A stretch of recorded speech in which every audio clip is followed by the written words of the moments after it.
Hi friends, आप सभी का आपके अपने यूट्यूब चैनल यूपीएससी इन्फो 24 में स्वागत है। तो दोस्तों, हम उम्मीद करते हैं कि आप सभी लोग स्वस्थ होंगे और खुश होंगे।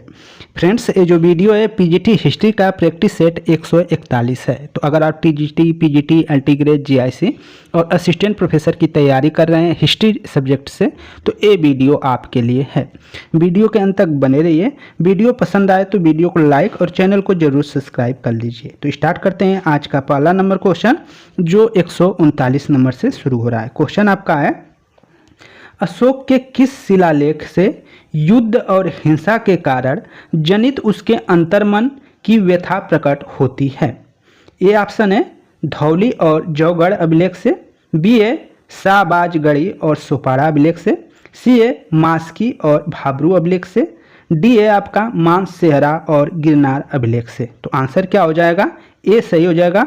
धौली और जौगढ़ जो अभिलेख है उससे क्या है कि अशोक का जब कलिंग युद्ध हुआ था तो उसमें जो हिंसा हुई थी उस कारण से उसके मन में एक अंतर्मन में एक व्यथा आ गई थी, मतलब हिंसा के प्रति दुख हो गया था उसका मन। तो उस चीज़ का जिक्र जो मिलता है वो धौली और जौगढ़ अभिलेख में मिलता है। तो इसको आप याद रखिएगा। कलिंग अभिलेख के अलावा धौली और जौगढ़ में भी इसका जिक्र मिलता है। व्याख्या देख लीजिए, अच्छा से मालूम हो जाएगा।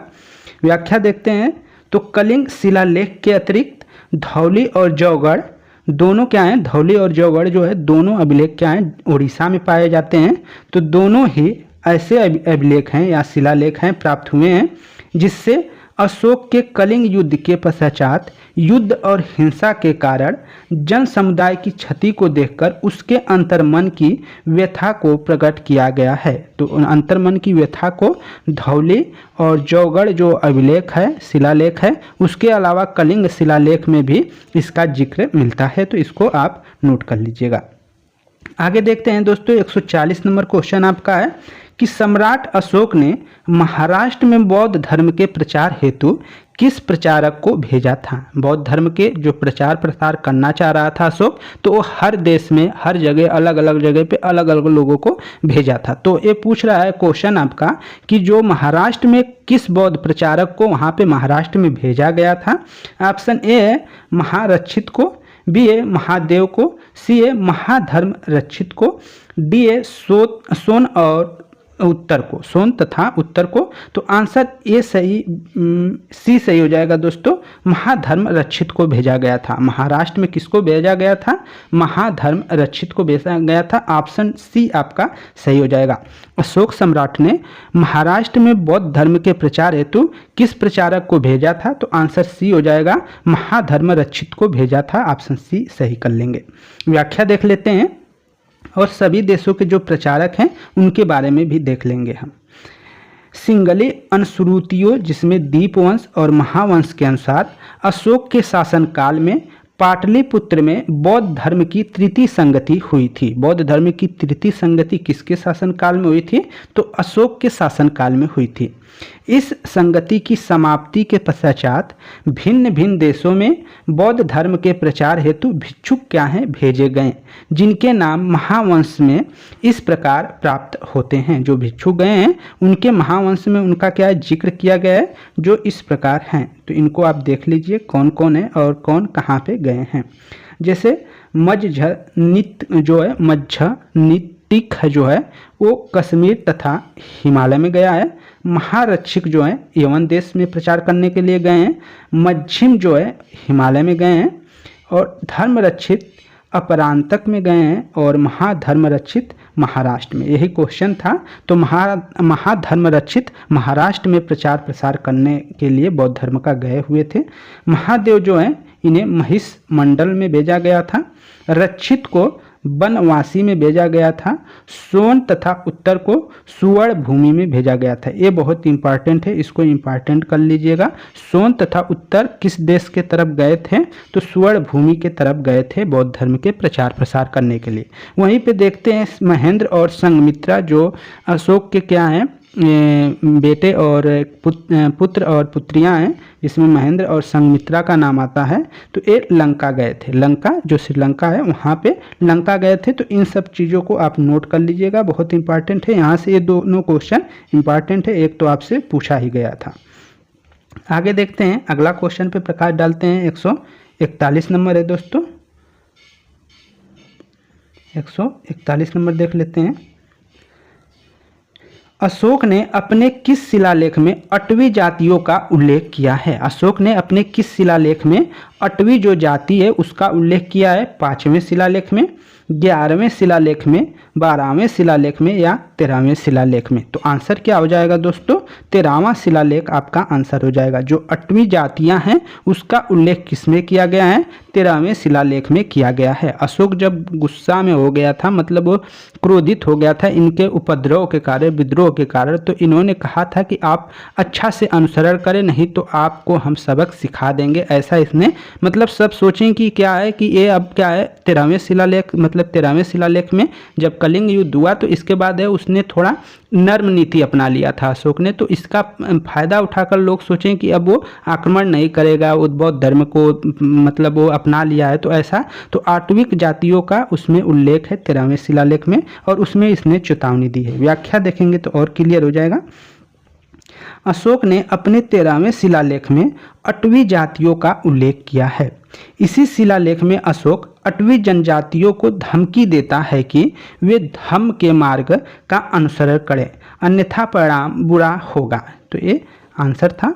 आगे देखते हैं, 142 नंबर क्वेश्चन है आपका, और ये पीजीटी 2003 में पूछा गया क्वेश्चन है। मौर्य काल में राजकीय मुद्रा को क्या कहा जाता था? मौर्य काल में जो राजकीय मुद्रा है उसको क्या कहा जाता था?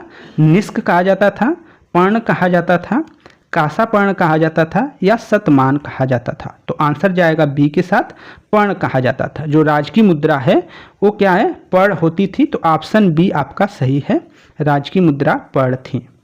व्याख्या देख लेते हैं। मौर्य काल में राजकीय मुद्रा को पर्ण कहा जाता था।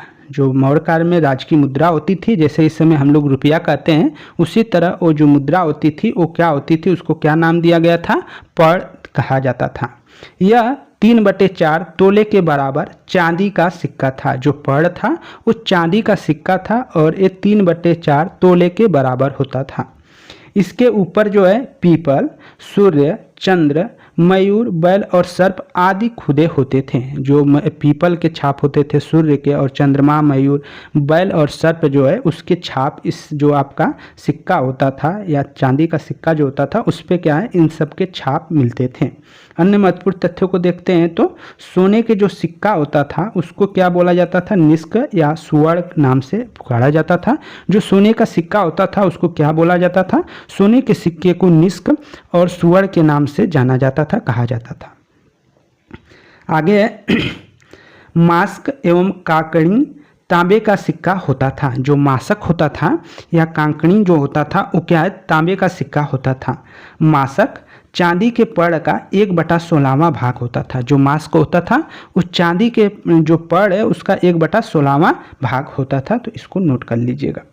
आगे चलते हैं, 143 नंबर क्वेश्चन है और यूपीजीआईसी प्रवक्ता परीक्षा 2015 में पूछा गया क्वेश्चन है। निम्न में से किस मौर्य शासक ने आजीवक संप्रदाय को संरक्षण दिया था? आजीवक संप्रदाय को किस मौर्य शासक ने संरक्षण दिया था ये बताना है। चंद्रगुप्त मौर्य ने दिया था, बिंदुसार, दशरथ या कुणाल? तो आंसर क्या हो जाएगा? 143 का बी के साथ जाएगा, बिंदुसार ने दिया था। किसने दिया था? बिंदुसार आंसर हो जाएगा। तो मौर्य जो बिंदुसार मौर्य शासक था जिसने क्या है, आजीवक जो संप्रदाय है उसको संरक्षण प्रदान किया था। किसने? तो बिंदुसार ने किया था। व्याख्या देख लेते हैं। व्याख्या देखते हैं तो मौर्य शासक बिंदुसार अथवा अमित्रघात आजीवक संप्रदाय का पोषक था। बिंदुसार को क्या है, अमित्रघात के नाम से भी जाना जाता है, और ये क्या है, आजीवक जो संप्रदाय है उसके पोषक थे। दिव्योदान नामक ग्रंथ से ज्ञात होता है कि उसके दरबार में आजीवक संप्रदाय का एक ज्योतिषी निवास करता था। आगे देखते हैं अन्य तथ्यों को। तो अशोक ने बराबर की पहाड़ी जो बिहार में पड़ती है, बराबर की पहाड़ी में अपने राजाभिषेक के 12वें और 19वें वर्ष क्रम में 2 गुफाओं जिसमें सुदामा गुफा और कड़ चौपाड़ गुफा आजीवक संप्रदाय को दान में दिया था। अन्य तथ्य देखते हैं।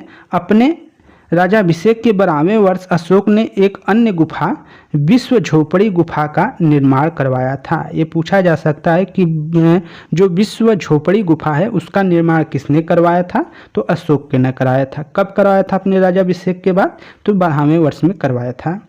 अशोक के पुत्र जालौक कश्मीर के इतिहास में शैव धर्म के प्रचारक तथा बौद्ध उत्पीड़न के रूप में प्रसिद्ध है। अशोक के जो पुत्र जालौक है वो कश्मीर के इतिहास में क्या है, शैव धर्म के प्रचारक तथा बौद्धों के उत्पीड़क के रूप में क्या है, जालौक क्या है, प्रसिद्ध है।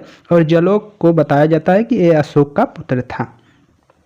144 नंबर देखते हैं, निम्न में से कौन मौर्य शासक आजीवक मत का समर्थक था, तो आजीवक मत का समर्थक आपका कौन हो जाएगा, चंद्रगुप्त मौर्य, संप्रति, दशरथ या जालौक। जालौक तो आपका होगा नहीं, अभी आपने देखा, तो आंसर सी के साथ जाएगा, दशरथ था। कौन मौर्य शासक था जो आजीवक मत का समर्थक था, तो आपका सी आंसर सही हो जाएगा, दशरथ आजीवक का समर्थक था। ऑप्शन सी आपका सही हो जाएगा। व्याख्या देख लेते हैं। मौर्य शासक दशरथ आजीवक मत का समर्थक था।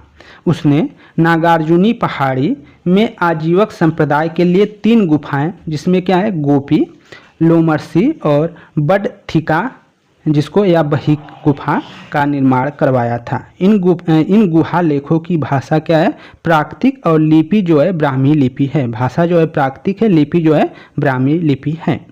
145 नंबर क्वेश्चन पीजीटी 2013 में पूछा गया क्वेश्चन है, निम्नलिखित में से किसने नागार्जुन पहाड़ियों की गुफाओं को आजीवकों को दान में दिया था। अभी हमने ऊपर व्याख्या देखा था, तो आप आंसर दे सकते हैं, तो आंसर जाएगा दशरथ के साथ। किसके साथ जाएगा, दशरथ के साथ। क्वेश्चन था आपका कि निम्नलिखित में से किसने नागार्जुनी पहाड़ियों की गुफाओं को आजीवकों को दान में दिया था, तो वो कौन था, तो दशरथ। आपका आंसर सी के साथ जाएगा, दशरथ ने दिया था।